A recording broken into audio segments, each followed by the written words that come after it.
پیارے دوستوں، آپ کے سامنے میں آج سبق آموز قصے کی سیریز کے ساتھ حاضر ہوں۔ آج میں آپ کو ایک بہت ہی خوبصورت سبق آموز قصہ سنانے جا رہی ہوں۔ امید ہے آپ کو پسند آئے گا۔ حضرت سعید احمد کبیر رفاعی رحمۃ اللہ کھیتوں کے درمیان پگ ڈنڈی پر سفر کر رہے تھے۔ سامنے سے کتا آ رہا تھا۔ پگ ڈنڈی کے دونوں طرف کھیتوں میں کیچڑ تھا۔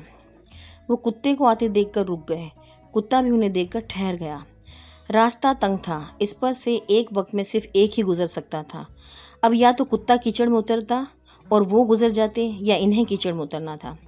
حضرت سعید احمد کبیر رفاعی رحمۃ اللہ نے کتے سے کہا، تو نیچے اتر جا کہ میں آسانی سے گزر جاؤں۔ جواب میں کتے نے کہا، تم اللہ کے ولی ہو اور ولیوں کی شان یہ ہوتی ہے کہ وہ ایثار اور قربانی کا چلتا پھرتا نمونہ ہوتے ہیں۔ تم کیسے ولی ہو؟ تمہیں اتنا بھی پسند نہیں کہ مجھے راستہ دے دو؟ انہوں نے کہا، میں شریعت کا پابند ہوں، تو شریعت کا پابند نہیں ہے۔ میرے کپڑے ناپاک ہوں گے تو مجھے غسل کرنا پڑے گا اور یوں نماز میں دیر ہوگی۔ ان کی بات سن کر کتے نے کہا، اگر کپڑے ناپاک یا خراب ہو گئے تو انہیں دھو کر پاک کیا جا سکتا ہے۔ اگر میں کیچڑ میں اتر گیا تو تم یہ سمجھو گے کہ یہ کتا ہے اور میں انسان ہوں، اس سے افضل ہوں۔ یہ سوچ کر تمہارا دل گندا ہو جائے گا۔ کتے کی یہ بات سن کر آپ نیچے اتر گئے۔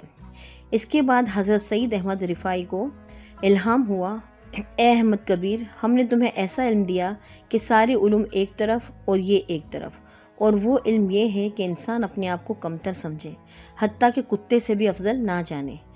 دوستوں، آپ بھی خود کو دوسروں سے بہتر ہرگز خیال نہ کریں، کیونکہ نبی کریم صلی اللہ علیہ وآلہ وسلم نے ارشاد فرمایا، جو اللہ کے لیے عاجزی کرے گا اللہ اسے اونچا کرے گا، اور جو تکبر کرے گا اللہ اسے پست کر دے گا۔